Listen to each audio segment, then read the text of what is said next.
Hello everyone, Assalamu alaikum wa rahmatullah. Welcome back to another Qudurat video with me. This is another video as a continuation for Module 8 of the English Qudurat Math exam, or the General Aptitude Test, the English version, the Math section. So we're gonna start from question 11 and move on to until question 25. Question 11 asks, or it says that a turtle covers 80 meters per hour, then it covers 8 meters in how many minutes? Well, this is an easy one. You take, it covers that 80 meters per 60 minutes, because that's what an hour is. And you can kind of already see that it's going to be 6, but regardless, if you just divide both by 10, you can see how much you are going to get. Then it covers 8 meters in 6 minutes, and that will be our answer.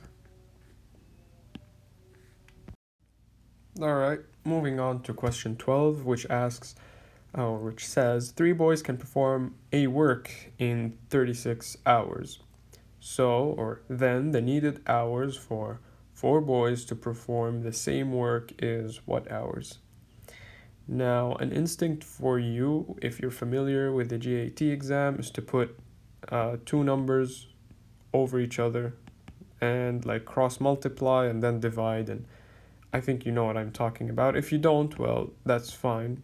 Maybe we'll deal with that later. But for now, this equation actually, or this question, doesn't require the cross multiplication method. Maybe it can work, but I've tried to do it with this problem many times. It didn't work for me. The thing that does work for me, however, is this. This is called, or actually it's not, I don't know what it's called, but I like to just call it the inverted W method. Just remember this shape in order to remember this method. If you just keep in mind this shape, you're going to remember it. And it looks like this. So first of all, you put the number of people. In this case, it's, for example, the boys. And by the way, these questions are very, very, very reoccurring in the Qudurat exam for some reason. But so you put the number of boys. You put boys or people or personnel, and then you specify the work done or the thing manufactured, and the time, days, months, or hours. In this case, it's hours. So we have three boys doing a work, so you could put that as 1, and the time is 36 hours. And then we have, these are the first values. 3 boys can perform a work in 36 hours. And so the needed hours for 4 boys to perform the same work is what? Right? So 4 boys, same work, and this will be X because we need to find the time. And this is how you set it up. And then you do the inverted W. If I'm honest, I don't really know why it works, but it works. I'm not familiar with the theory or the theorem that it follows, but check it. So 3 boys multiplied by the number of work multiplied by the time, and you go 4 boys multiplied by the number of work multiplied by the time. And how will that look like? It will look like this. So 3 boys multiplied by work multiplied by 36, that would be 3 by 1 by 36, or just 3 by 36, right? Because you can just ignore that. And 3 by 36, you may find it like this. 3 by 6 is 18, and 3 by 3 is 9. 9 plus 1 is 10, right? Now we have that. And then we deal with the other thing, 4 by 1 by x, which is just 4x. So you take this 108, put it over here, maybe write a better one, is equals to 4 by 1 by x, or it's just 4x. Now divide both sides by 4. You can do a long division. How many 4s fit into 10, that is 2. 2 by 4 is 8. You'll get a 2. Bring down this 8. How many 4s? Or 4 by what gives you 28? That is 7. And 7 by 4 is 28. And if I would continue over here, just take away from each other and give you 0. So this is your answer. This is actually the amount of hours that you will need, which is right here. So just remember this as the inverted triangle. Inverted, yeah, could work as well. The two inverted triangles, right? But they're not really a triangle. Or the inverted W, however you like to remember it. It works most of the time, but it is time consuming. So if you're able to practice it more, you can do it better later in the future. That will be good. All right, now we move on to question 13, which is a compare question.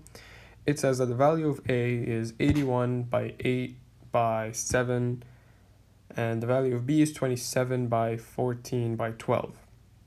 Okay, those are big numbers if you just want to multiply them straight across, and probably will be very difficult. If it wasn't, you can go ahead, but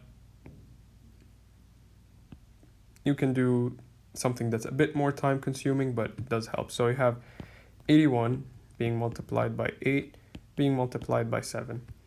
Right, so this is the value of A. So let's take that for now.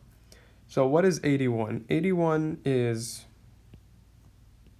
9 by 9. And 9 by 9 is 3 by 3. So what am I going to do, or what I want you as well to do, is simplify each number to its core.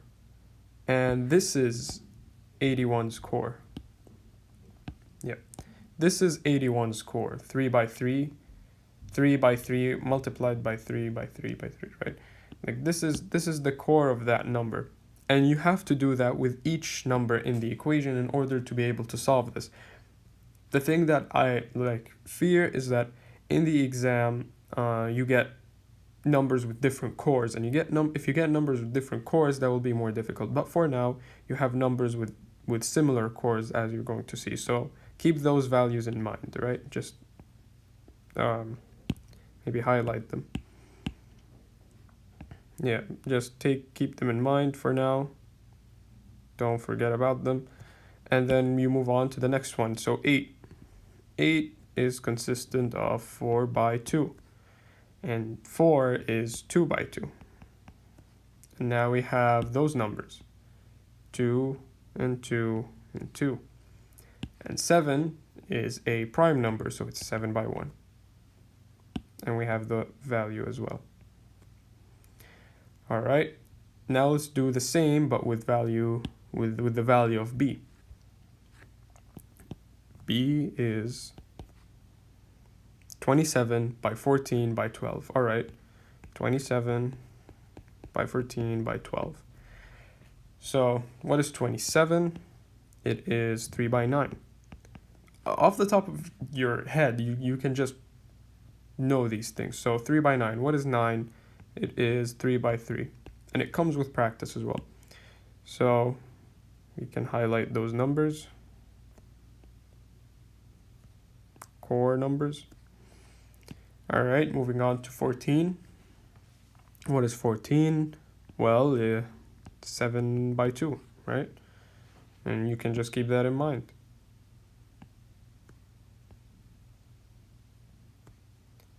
All right.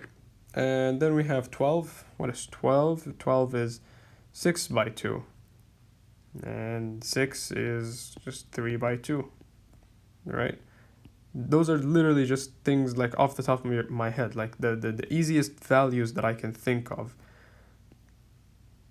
to divide those cores. All right, now this is a very satisfying thing that I like to do. So to find out which is more, whether A is more, whether B is more, whether the value of A is bigger than the value of B, or are they equal, just start hacking away. Just start taking away numbers.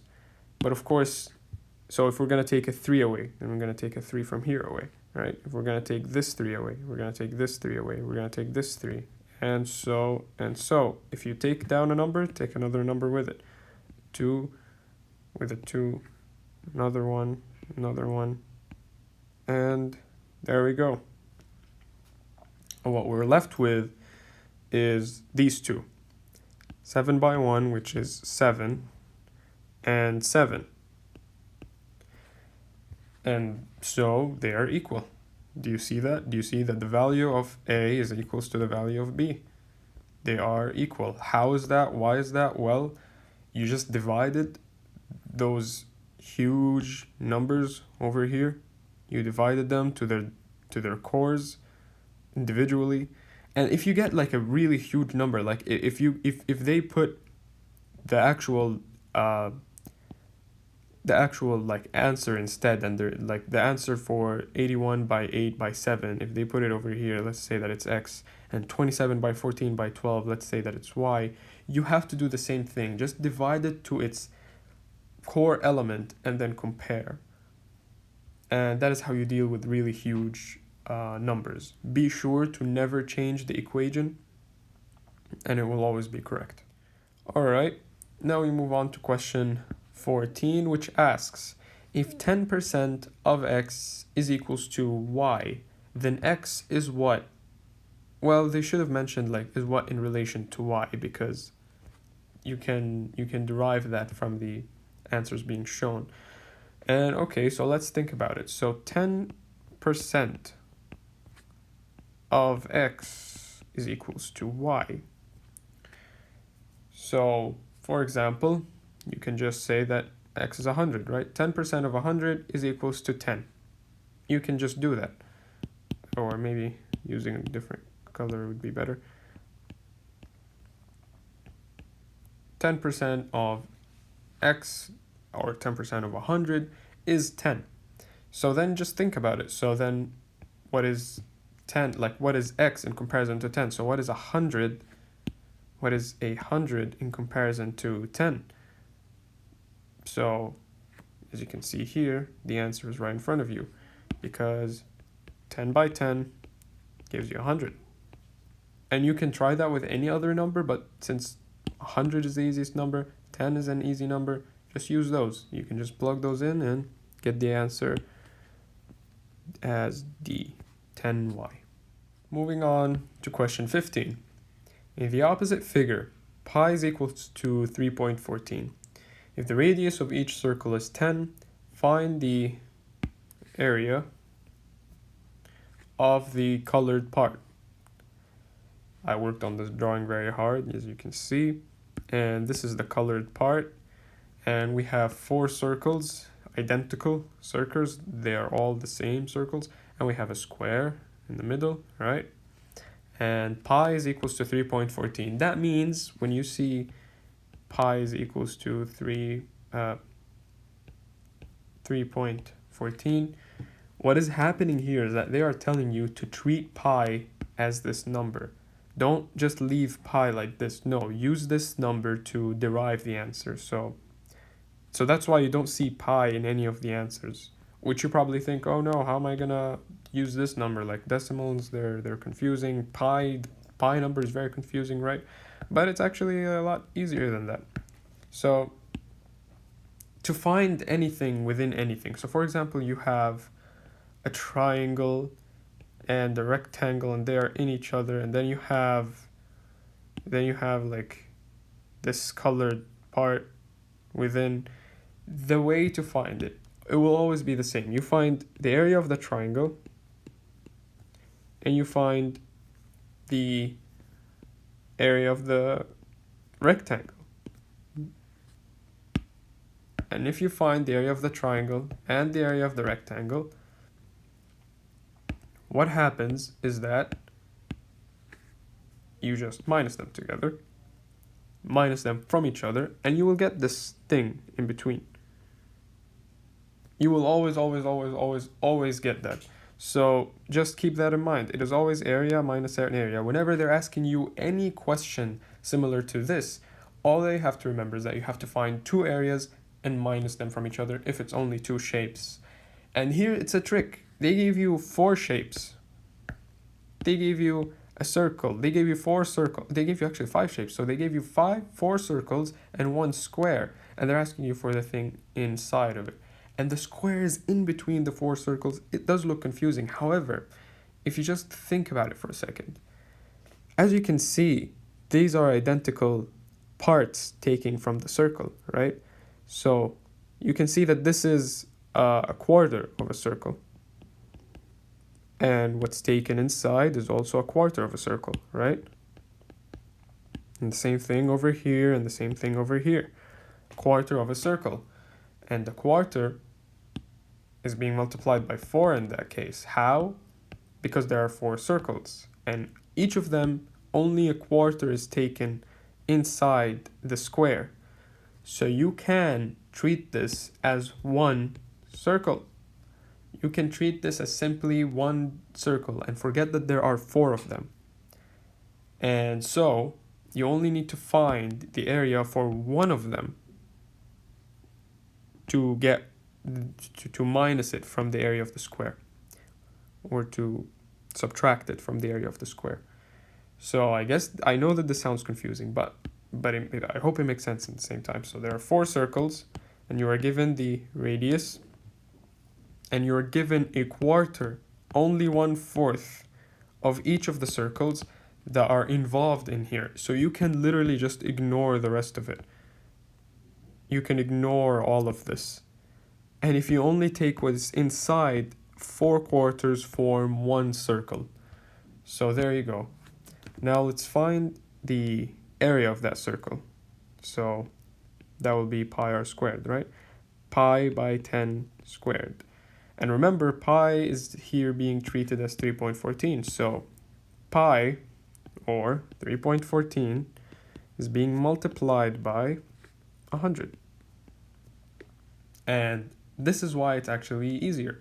Since it's being multiplied by 100, all I have to do is just take this decimal point and move it 2 spots. 1, 2. I don't know what's happening, but yeah, 1, 2. And that will leave you with 314. And that is the area of the circle. The area of the circle is 314. And then you just have to find the area of the square now. And the area of the square, well, we are given a side length, or half of the side length. This is 10, because that is the radius of the circle. So this part is 10, so then this part is 10 as well, right? And thus, we have 10 by 2, which is 20, and an area of the square is s squared, so 20 squared. 20 squared is 20 by 20, and then you just have to take that and subtract it from 314. So 20 squared is 400. You actually just have to memorize that, memorize the famous squares, because 20 squared is just 400. Or if you can multiply it in your head, then good for you. And then you take it away from 314, right? Which is going to leave you with 86. And that is the area of the shape in the middle, the diamond here that is in the middle. We just took the area of the circle and subtracted it from the area of the square and got a number. That number will always be whatever they're asking for. And you can see here that this is the answer. Now, moving on to question 16. Find the missing number in the opposite figure. This is just an arithmetic sequence. You've got 1, 2, 3, 5, 8, missing number, 21, 34. Okay. How I usually deal with arithmetic sequences. So instead of having it in this circle pi thing, just write them down. 1, 2, 3, 5, 8, something, 21, and 34. Okay, cool. Now let's see. So 1 plus 1 will give me 2. 2 plus 1 will give me 3. 3 plus 2 gives me 5. 5 plus 3 gives me 8. Something in between here. And so and so. And then after doing those basic things, and they could either be by multiplication or by division or whatever, but I can just see it in addition.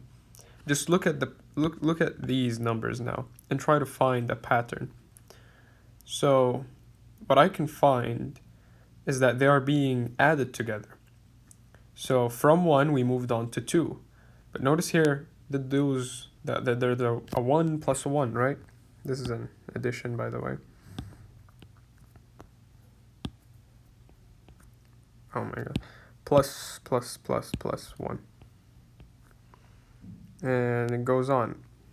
So what I can see here is 1 and 1, they're going to give me 2. 2 and 1, they're going to give me 3. 3 and 2, they're going to give me 5. And to reach this, I guess 5 and 3, they will give me 8, right? So what can I see here? Again,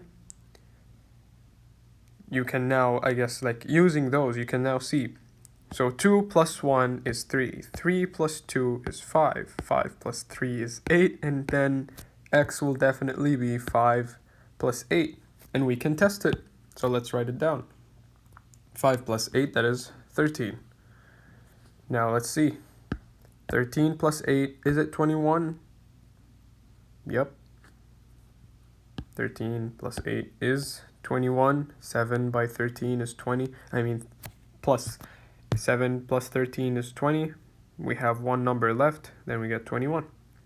21 plus 13 is definitely 34, and that's how I found it. So with arithmetic sequences, there is a formula, but you don't really need it. You can just honestly follow a simple pattern and you will find it. So we have that this is our answer. It's 13, which is right here. All right. Question 17. If a squared plus 2ab plus b squared is equals to 25, then a plus b is what? All right. I want you guys to remember a rule that you can find at the beginning of the book. And it looks like this. Yeah, I guess. Plus 2a, actually. A plus b squared is equals to a squared plus 2ab plus b squared. Very, very, very, very, very important rule. Keep it in your mind. Many questions that seem confusing, like this one, like how am I even supposed to know what a plus b is? You're gonna have to try every different number. It's gonna take way too long if you just don't remember this very, very simple rule. And so we can follow the pattern, right? So what are we being told? We're told that this right here is equals to 25. Meaning that this is 25. Does that make sense? Because you can see here, a squared plus 2ab plus b squared is 25. And this is a squared plus 2ab plus b squared. And it is equal to something, which is a plus b squared. And that must mean that this is 25. And so we have this right now. A plus b squared is equals to 25. And what are we trying to find? We're trying to find a plus b. And we have a plus b here, but it's being squared. So you just find the square root of both sides.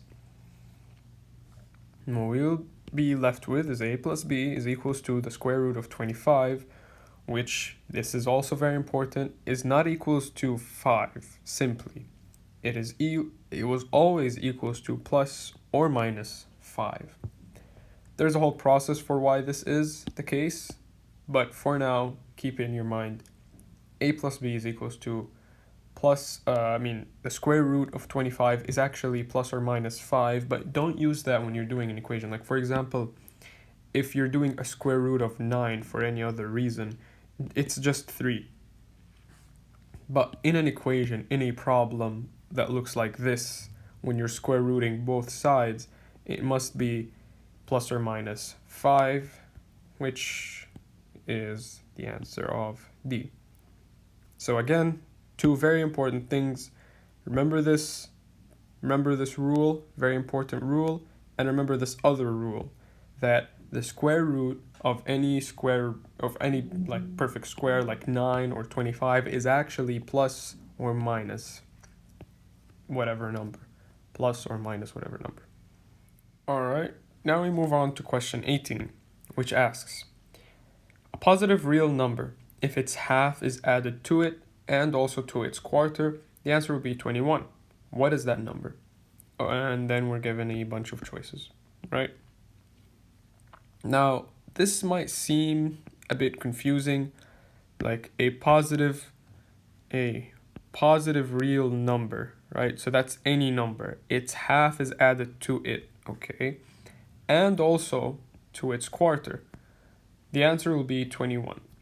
All right, so then we can just start drawing an equation, taking this question apart, okay? Take the question apart. So a positive real number, start by this part.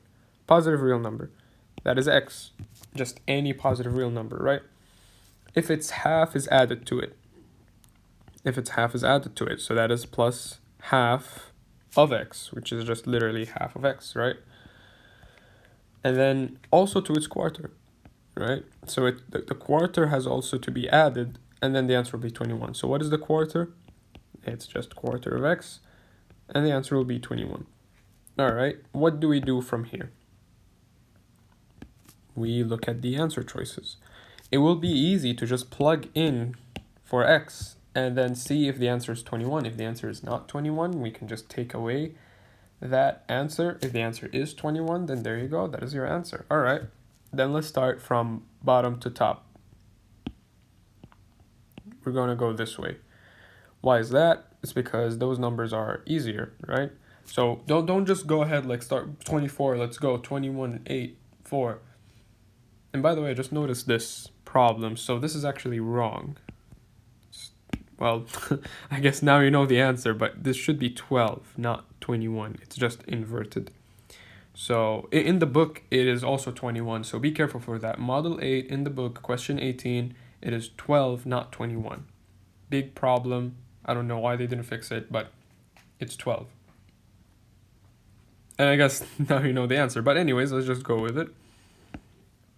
So 4. All right, let's try with 4. 4 plus half of 4. What is half of 4? That's 2. Plus a quarter of 4. What is a quarter of 4? That is 1. If you add all of these numbers together, you're not going to get 21. What you're going to get is 7. So then you can just take them out. And you can also take 4 out. Now 8. What is half of 8? That's 4. What is a quarter of 8? That is 2. Will you get 21 from here? Well, no, because these two are 12 plus 2. That will mean that the answer will be 14, which is not 21. So you can just take those all away as well. Cool. And why I'm doing it super fast is so that this is how you're supposed to kind of do it. Your mind should be clicking, you're not writing it down and going with everything. Your mind should be clicking, no, it's not 4. Oh, then it's not 8. Okay, 12. Let's try with 12. And you don't have to like go in an order, but whatever is easier for you. Okay, so 12. What is half of 12? That is 6. What is quarter of 12? That is 3. And now let's see. 12 plus 6, that is 18. And 3 plus 18 is 21. They are equal. I apologize for anyone who was trying to solve this question in the book while thinking that it's 21, because it probably was impossible, and that is how I felt. I felt honestly annoyed the first time I tried to do it, and it just didn't work. So the actual number is 12, and how you're supposed to solve it, the method of solving, is by figuring out this equation, an equation, right? And then just using the answer choices as plug-in numbers and plugging them as quick as possible in each of the slots and see if you're going to get 21. So our answer is B, which is 12. All right. Now we are at question 19, which asks, when 80% of a water tank was poured, what remained was 15%, was 15 liters, excuse me. So how many liters did that tank hold? Well, all right. So just to simplify, there was this water tank, okay? And it was filled with water, and they poured out all the water, and what remained in that tank was 15 liters. How much did they pour out? They poured out 80%. So what remained was 20%. All right? So you don't really necessarily need to draw a infographic like that, but it helps. But I guess this is how you're supposed to understand it. So you have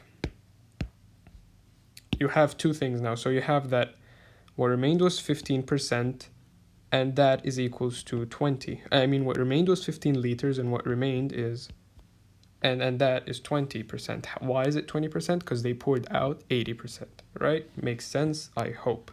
So what are we going to do from now on? So you have to know 15. This is the question that they're basically asking you. Is 20% of what? So if that's, for example, like, what number, right, is what number makes it so that 15 is 20% of that number? That is the question. And if, for example, we cover this side for a second, like if we forget about the 15 here for a second and we just see like 20% of what? So if we're covering this side and we look over here, if you want to find 20% of something, you just multiply 20% by that something and you get either 15 or whatever. So that's what we're going to do, but in reverse. We're just going to divide 20% by 15 in order to get this what? Because if you want to get 15, you should multiply 20% by that thing. But since we already have 15, what we want to do is divide 20% by 15. So that is basically what we're about to do. So let's divide it. 20% being divided by 15, the number, right? So this might look a bit weird because you're like, how do I even go on about doing that? But it's all right, and I will show you why it's all right in a second. So we have 20% being divided by 15. 20% is the same as 20 over 100. It's being divided by 15 over 1. Any number is being divided by 1, right? So this is still a weird division. How do we make it easier?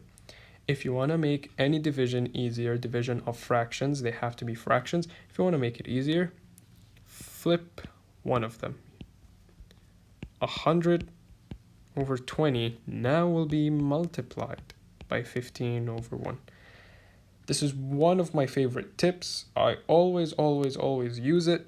So please don't refrain from using it. Just flip one of the fractions in order to get the reciprocal of that fraction, and that will simply just make it a multiplication equation, which is easier because you just multiply straight across. So 100 by 15 is 1500 being divided by 20. All right, now let's put that in long division form over here.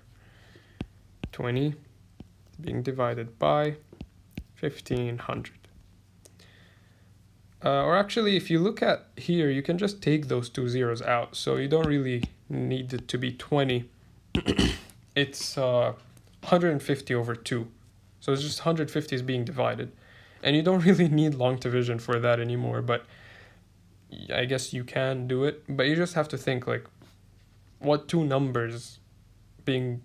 What is a number being multiplied by 2 that gives you 150? But let's do it in long division form anyways. So 2 by 7 is 14. Minus each other will be 1. And 2 by 5 gives us 10. And that is long division, and we have 75. Now again, what does that number mean? Why did we get 75? It is because, okay, I don't know why this happened, but it is because we were looking for 15%. We were looking for what is 20% of a number that gives us 15. And the answer was 75. So there it is, 75. So 15, just to remind you guys, 15 is 20% of 75. This is our full answer. All right, moving on to question 20. Question 20 says 60 workers built 1/3 of a wall in 20 days. So how many workers can complete the wall in a month? Well, for this one, we're going to use the same inverted W method. I told you guys this would be very important, and I repeat it again, very important. So how did I know that, or how did I come to that conclusion? Because again, it is the same concept that we dealt with before. A certain number of people doing a certain thing, a certain percentage, or a measurable effort of something in a specific number of days or in a specific time. And then we're asking, and then they are asking, so if however many do however much in however time something, right? So in this case, they're asking how many workers can complete the wall in a month. So you want to use the inverted W, and let's try it out. So we have, in this case, the people that are the workers. And we have the wall, which is the work, right? You can write it as work as well. And we have time. Days, months, years, hours, minutes, all the same. So how many workers? We have 60 workers. We have 60 workers. And how much work did they do? They did 1/3. So you can write that as 1/3, of course. And in how much time? They did it in 20 days, right? And then we're being asked how many workers, so X, can complete the wall. Oh, this is a trap. Complete the wall. They're not asking how many workers can build the wall, like build a wall in a month. They're asking how many can complete it. So you have to take care. You have to really take care. So 1/3 of that wall is already done in 20 days. It happened. That's why they're asking complete. This is actually very, very, very important. You have to pay attention to the words. So they're saying complete the wall in a month. So that doesn't mean that they're going to do it from the beginning. So one wall, no. They're going to do the rest of it. And the rest of it is 2/3, right? Because if you add these two, you get 3/3, which is 1. So 2/3 of the wall is left. 2/3 of the wall are the things that will be completed, are what will be completed. And they asked, so how many can complete it in a month, which is 30 days. Also, make sure that the units of time are the same. They have to be equal. In days, you cannot write 1, for example, like as in 1 month, right? Just keep that in mind, because sometimes they do that trick on you. They expect you to just not know that you're supposed to keep them the same. So they have to be equal. All right, now let's do our inverted W. And by the way, this thing takes time. This thing takes a really long time. So if you're finding it really hard and you know that you can solve other questions, you can skip it. You can skip this question, or you can try and solve it, but a bit quicker. So let's see, 60 by 2/3. That is the same as saying 120/3, because 60 by 2/3, and that is being multiplied by 20, and that is equals to x to 1/3 multiplied by x, or x, and that is being multiplied by 30. All right, and then we can just simplify. So let's start with this side because it's actually a lot easier. you can just multiply these two, right? So 1/3 of 3 is 10. And that why is that? Well, if you just do the multiplication process, you get this. And let's continue on this side. So 30 by 1 is 30, and 1 by 3 is 3. 3 multiplied by what gives you 30? It's multiplied by 10, right?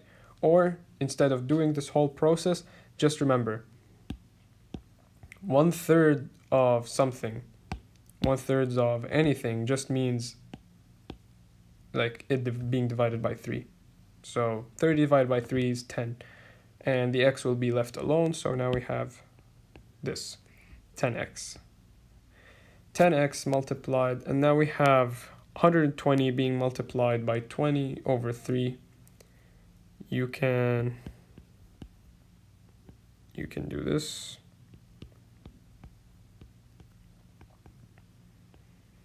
(120) multiplied by 20 over 3.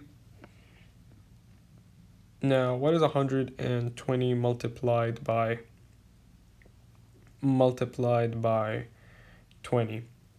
I'm trying to think of a way to make it easier to multiply quicker. Well, what you can do is just look at these two numbers. That's honestly my best way. 12 and 2, so you multiply 12 by 2, that is 24, and then you just add in the zeros. And that is being divided by 3. And instead of doing long division and wasting some time, you can look over here. This is 24, right? So ignore these for a second. Just ignore them for now. 24 divided by 3, that is 8. Memorize the multiplication table. You're just going to know that off your head. And then remember that the two zeros exist. And so you're just going to add them. 800.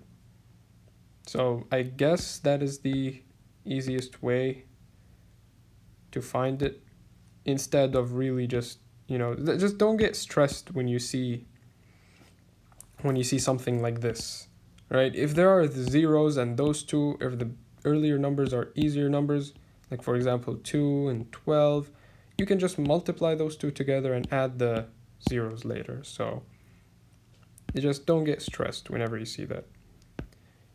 And we're going to take all of this away. All right, so now we have that 800 is equals to 10x. You divide both sides by 10. This will become 80 is equals to x, and we found x. Congratulations. That's the thing. It shouldn't take you as long as it took me to explain it right now, but this is basically what you have to do. Look, this is the whole process. Like this whole thing. This is the process. You do that, multiply both sides, divide everything with what it needs to be divided, and you're gonna get what x is, which is 80. And 80 is C. There it is. Now we're on to question 21, which says, if 3x plus y is equals to 17.5, and it's over here, 3x plus y is equal to 17.5, and 6x plus z is equals to 35. Then y to z is what? All right, maybe, yeah, there you go. So y to z, the ratio from y to z is what? And a ratio of any number, for example, 2 to 1, is the same as 2 over 1.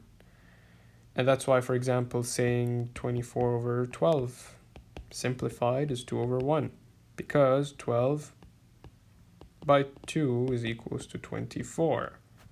So when a number is being doubled, it's just, this is the ratio that it is facing. This is the ratio.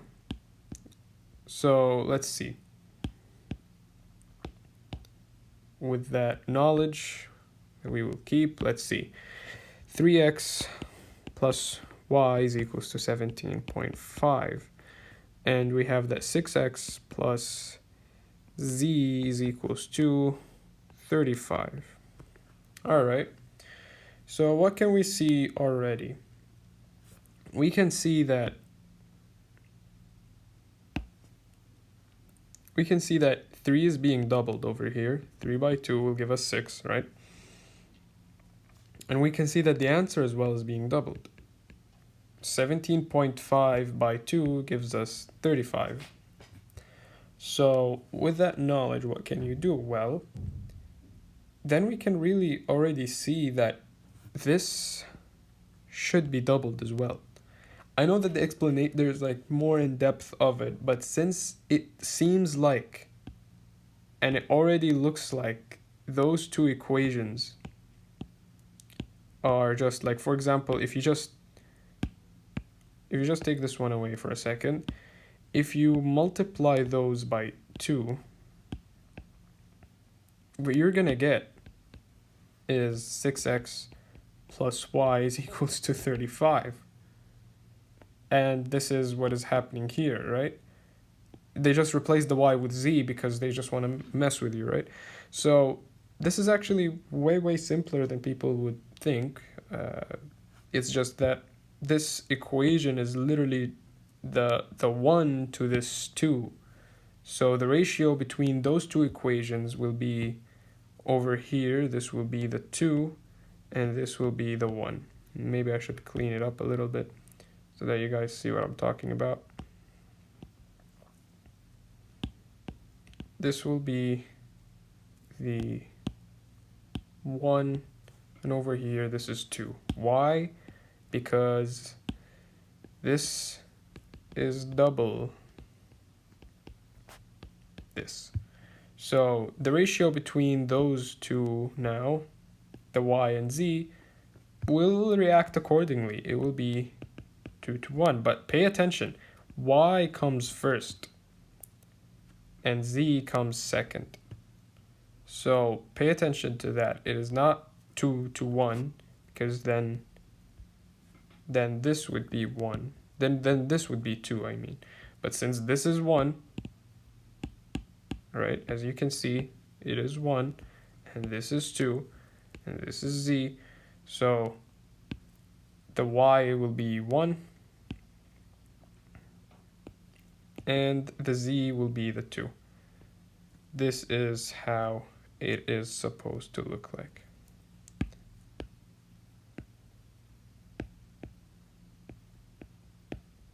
This is, whoop. All right, you guys get the message. 1 to 2 will be your answer, and that is A. So just remember to just look at the equation and just with your eyes, just see what's really happening. 3x, 6x, 17.5, 35. Z is over here and y is over here. 1, 2, and that's the ratio. All right, moving on to question 22, which says, if the sum of ages of Muhammad and Saad is 40 years, and the sum of ages of Saad and Khalid is 34, and the sum of ages of Khalid and Muhammad is 46, what is the sum of ages of Muhammad, Khalid, and Saad? Well, this is a very simple thing as well. All right, so you can replace, sum means plus. I hope you already know that. So Muhammad and Saad is equals 40 years. So Muhammad, you can just write it as M, right? Plus Saad, because the sum of their ages is 40. Okay, now Saad and Khalid. So Saad plus Khalid is equals to 34 right here. 34. Right, and the sum of ages of Khalid and Muhammad is 46. All right, so Khalid and Muhammad is 46. So what do we have here? You are tempted, and I know you are, to just add all of those, and whatever you get, you will just pick, which if you add them, so if you add this and this, it will become 50, 80, 80 plus 40, that is 120. So you want to be like, oh, then it's 120, but not really. Why? Because M is here, and K is here and here, and 2, right? Two of each. So really, what our answer is related to that number, is related to 120, but I'll show you how. So we have 2 M's, right? So you can just put it as 2M, We have two k's, right? We can just put it as 2k. We have two s's, which is 2 sa'ad, so we can put it as just 2s. No, we have one sa'ad, but he in this equation, his age is being used twice, and the same thing for Muhammad, the same thing for Khalid. They are being used twice. So this will give me all of that, all of those sum of ages entirely, right? Which is 120.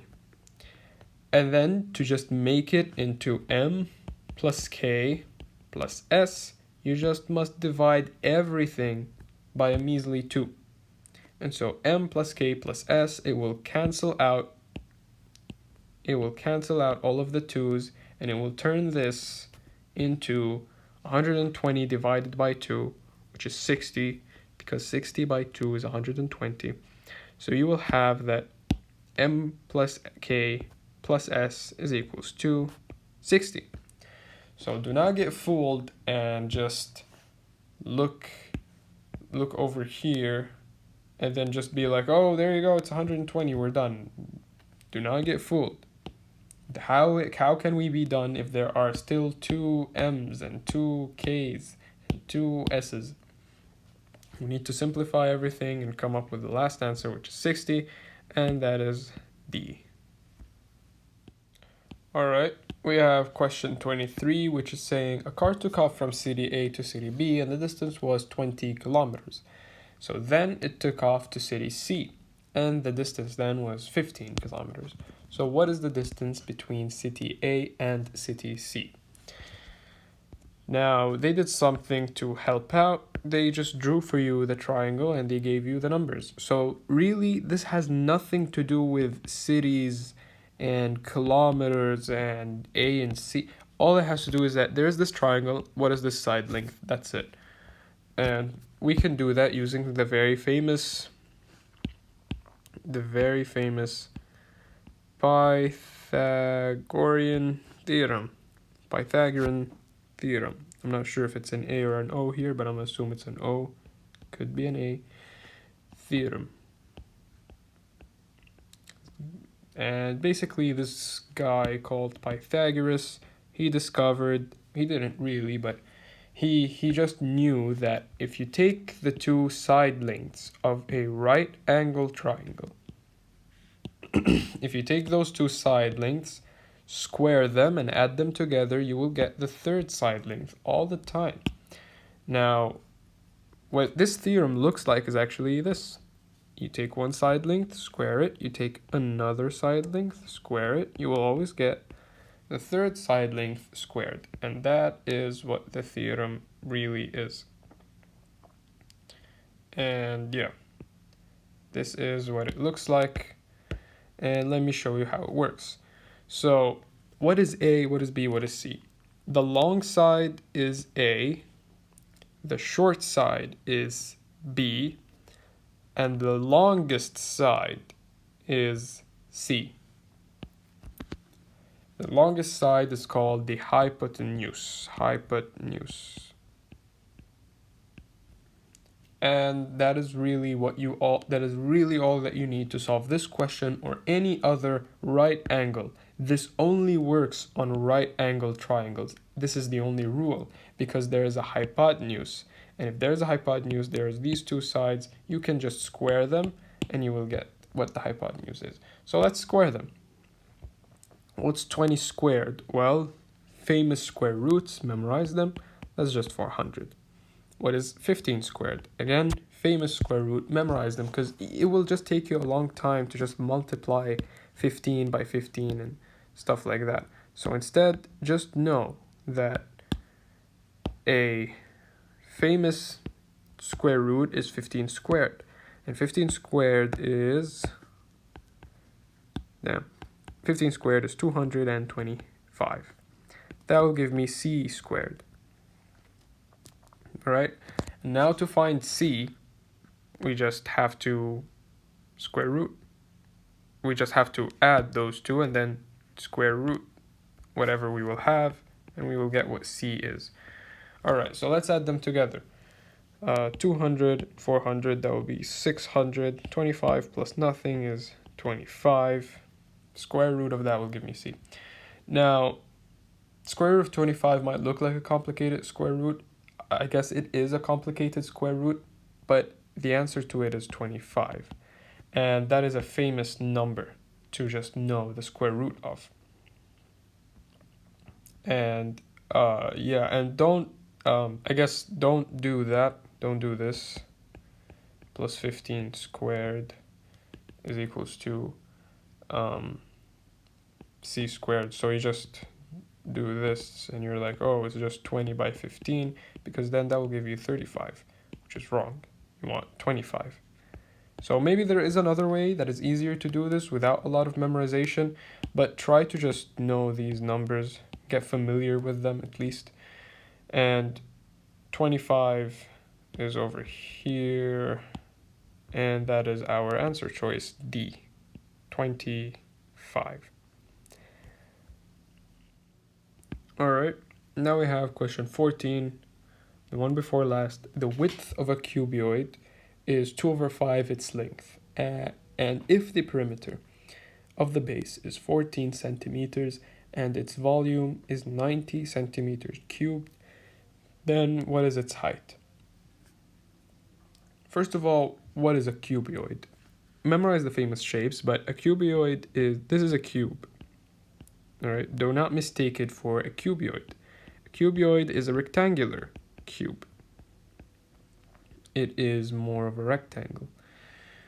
And so let's take, so if the perimeter of the base is 14 and if the volume is 90, well, to find the volume of anything, you take its area, and you multiply it by the height.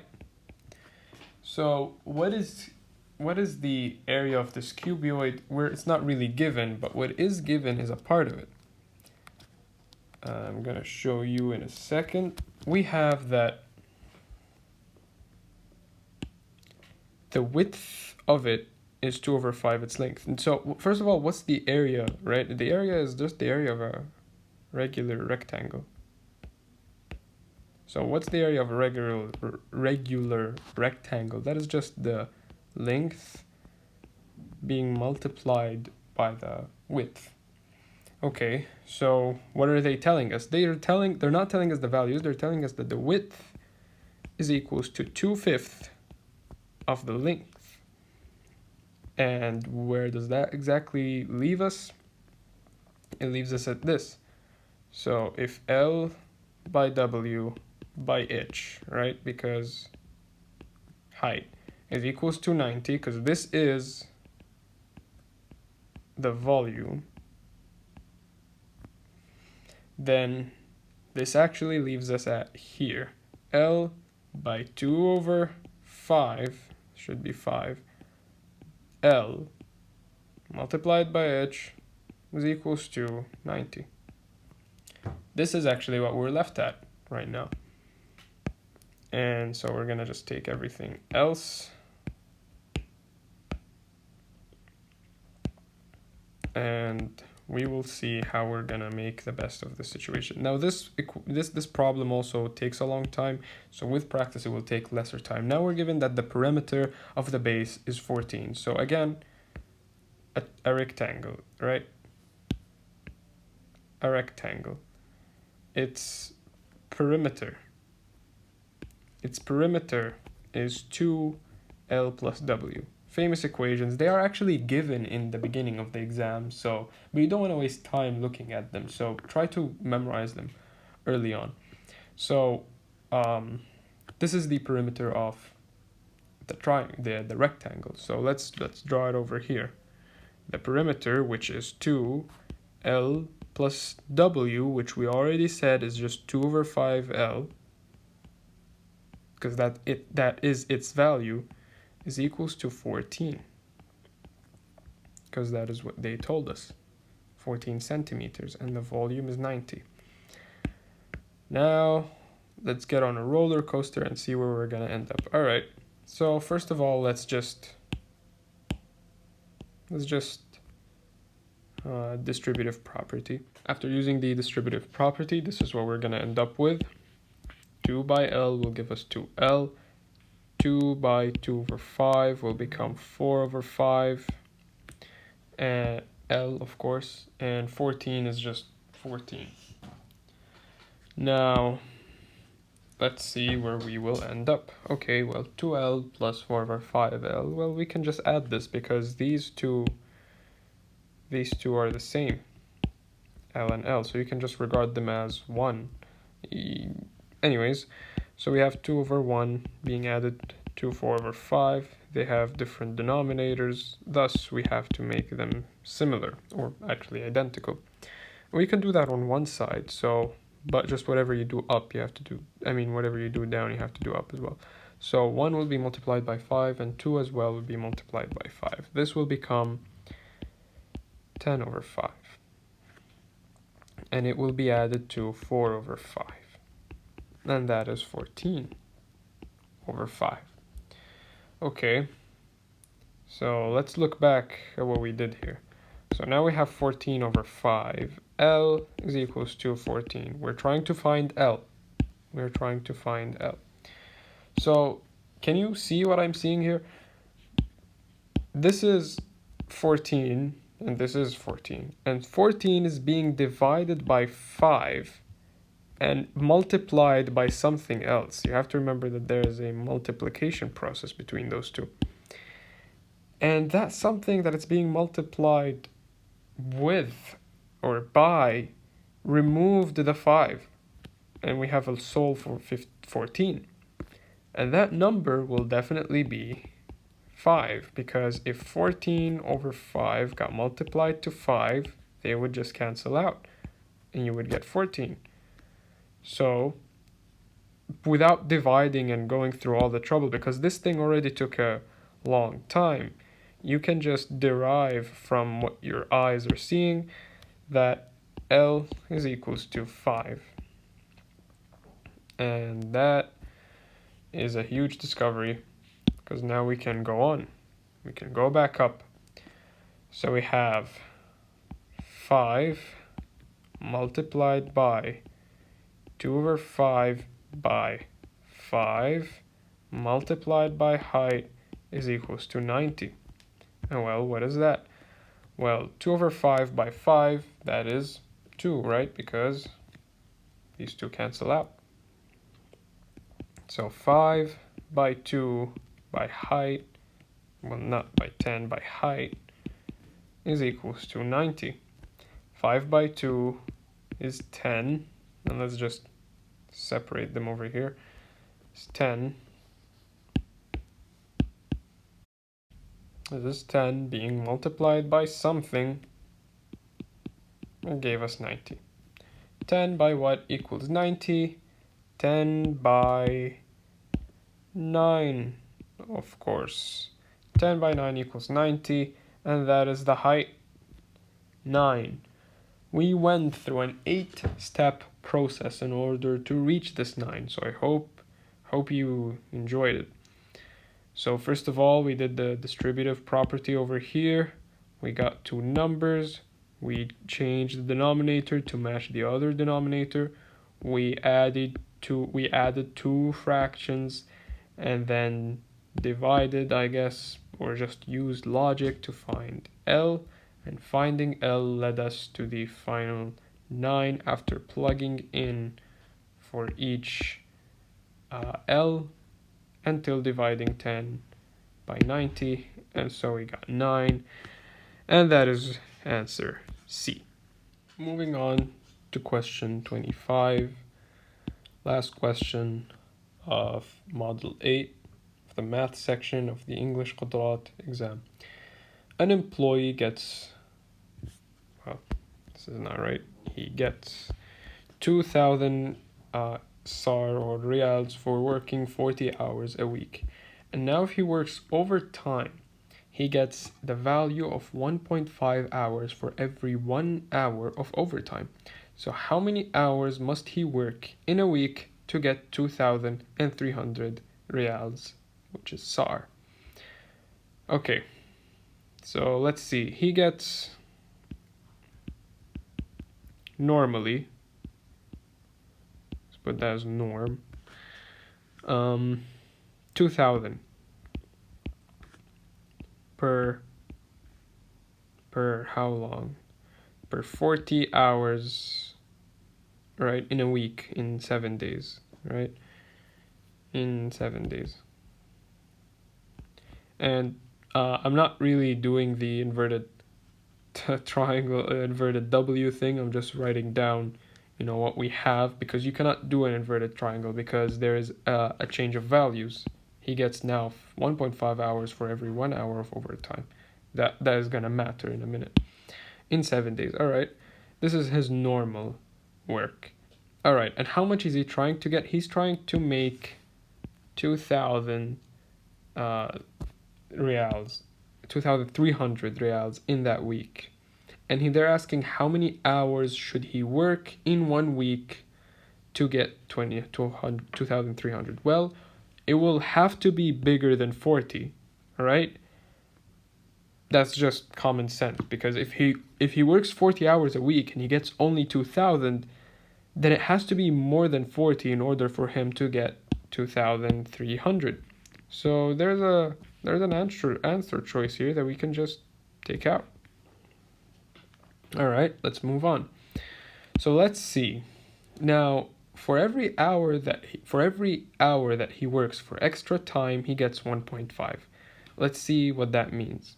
So he gets 2,000 per 40 hours.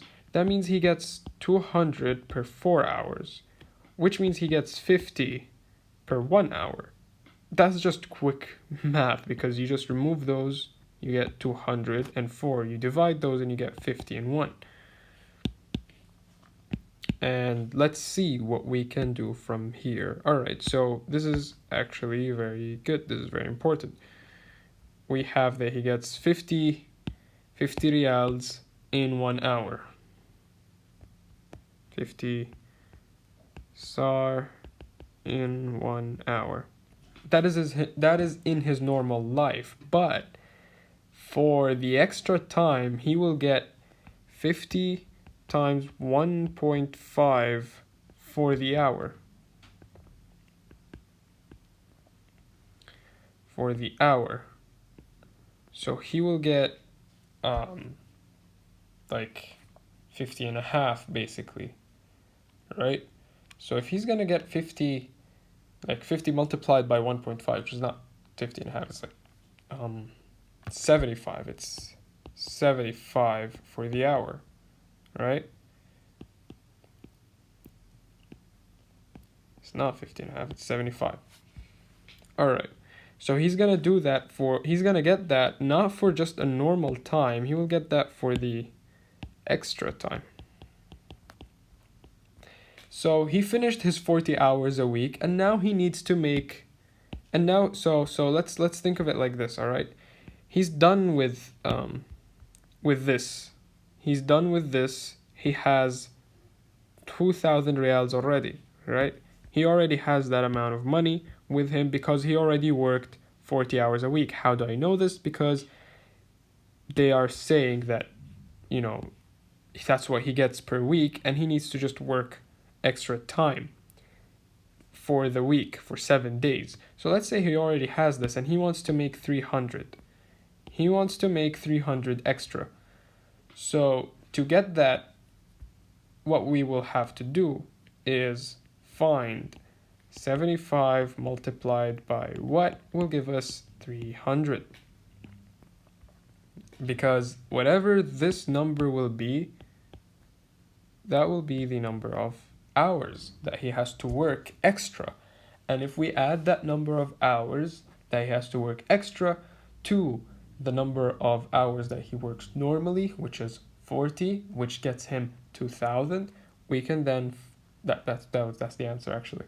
So 75 multiplied by what will give us 300. Well, that just goes for long division. 75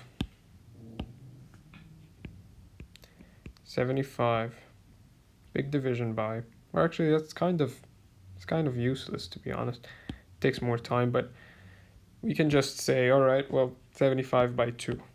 All right, what is 75 by 2? That's 150. What is, oh, see that? It's half of 300. 150 is half of 300. And you can just multiply that by 2. You're going to get 300. 300. Which means that 75 by 4 will give us 300. I hope you see how we reached here. We could have used long division, but it would have just taken more time. You can just kind of know. So 75 multiplied by 4 gives us, actually let me do it in a different color. By 4 gives us 300. So, and that is the number of hours extra that he has to work in order to make the 300 to add it up until the 400. So 4,000. So since he already worked 40 hours, you only need to add 4 hours to that in order to make it to 2,300. And we can see that the answer will be 44. Right? So we have reached the end of Model 8 GAT Math section. Do check out the previous version. I have made another video of the first part of this exam. And tune in for the second model that we will be doing, which will be Model 9. I'm not doing them in order, but maybe one day I will. But for now, or I mean for next time, I will be doing Model 9. It will always be in 2 parts, so stay tuned for the second part, which will probably come out a week after the first part, like this video, for example. It came out a week after the first part, and so stay tuned for that. Thank you for watching this video, and I hope it was helpful. Good luck on your exams, and just don't give up. Just fail and try again, and you'll get it next time, hopefully. Thank you.